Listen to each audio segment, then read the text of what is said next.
Hello everybody, we are here speaking again with Chuck Esposito, Director of Race and Sports at Sunset Station. And Chuck, it has been a crazy tournament so far, but we're now going into the final weekend. And we want to just know your initial thoughts on these final four teams.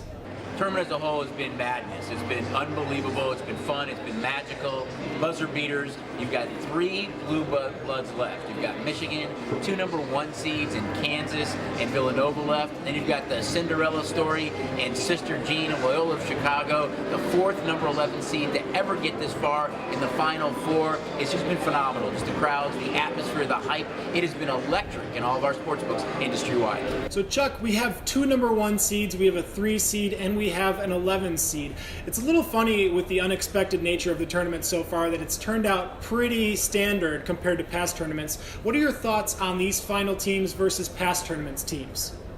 I think when you compare the tournament, the fact that you have the overall number one seed as far as betting went, Villanova there, I don't think that's a big shock. Everyone thought they had the easiest road from the East region to get there. Kansas is a number one seed. They did win their conference. They played a grueling conference schedule this year, but people didn't think that they would be there as a number one seed. They had a really tough region, yet they survived. That game has a little bit more of maybe a championship feel to it because they're both number ones. I think on the other side, maybe it's a little bit of a surprise that you've got Michigan and Loyola, either one of those two teams, Loyola Chicago, are going to be playing for the national championship. Of course, Michigan played really well in their conference tournament and won it. Loyola, though, they were 28-5, so they are a good team. They were actually the favorite in their first game against Miami, but won their first 3 games by a total of 4 points. So maybe they're not that big of a Cinderella story, but it is a great story with them being an 11 seed. So it's going to be exciting, I think, come this weekend.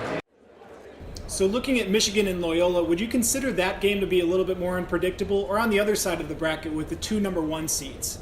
I think when you look at the two number one seeds, they're both perimeter shooters. They both like to score from the outside. They both play the up-tempo. You look at the total in that game, it's so much higher than the other game. I think if those two teams are hitting their shots, I don't think it's that unpredictable. I think when you look at the other two schools, I think the big key is that you look at Loyola and they shoot 50% from the field. They have that extra pass, which their coach likes to call the hockey assist. And then you look at Michigan, I think it's the size and the athleticism. They haven't gone against guys that big yet. So I think it's a contrast in styles a little bit. So I think that's the game that could be a little bit more unpredictable because of the way that Loyola Chicago passes the ball, looks for that extra pass. Reminds me of Princeton a little bit, but they haven't played against a team, again, with as physical and as big as Michigan. So we're here in Vegas, and we've got to talk about some of the action that's going on around town. So Chuck, at your book or some of the books around town at other station casinos, are you seeing any patterns or any teams that are standing out as a little bit more buzzworthy, or teams that are getting a little bit more action than the other three leading into the weekend? I think when it comes to the action, it's been really good two-way so far on these two Final Four teams. I think Loyola of Chicago, though, I think the fact that they've become that kind of Cinderella story, and Sister Jean, she had a great quote. I loved it when they beat Nevada, and she said, "I'm glad we won, but my bracket got busted." But I think they're the team everyone wants to see right now. Are they that Cinderella story, an 11 seed that can get to the championship and actually win it? And if they win it, they're going to have to beat one of the two number one seeds, and that's either Kansas or Villanova.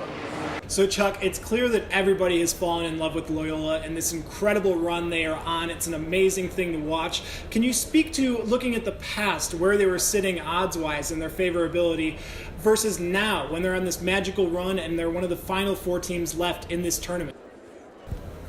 Well, when the tournament started, you looked at Loyola, their odds were 200 to 1 or higher industry-wide. Believe me, they're not at 200 to 1 or higher right now. And anybody who's holding one of those tickets, they're like Sister Jean. They're smiling big time and rooting for Loyola. So there's definitely some value there if you have one of those tickets. They played them after the first game. I think, again, that region got kind of blown up early on. So you looked at Loyola as a team that had 28 wins on the season, and maybe there was some value there. So, again, anybody holding one of those tickets right now, guys, I'm guessing there's a big smile on their face. We'll definitely have our fingers crossed for somebody who's holding on to a lucky Loyola ticket.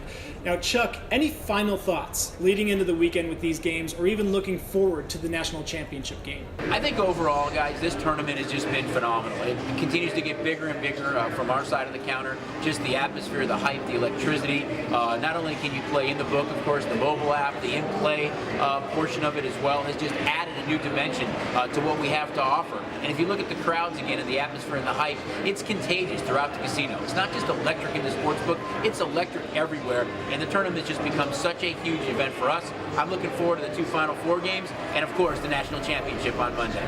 Well, it's definitely shaping up to be a fun final weekend. Chuck Esposito, again, thank you so much for taking the time today, and we're looking forward to this weekend. Thanks, guys. Thanks for having me.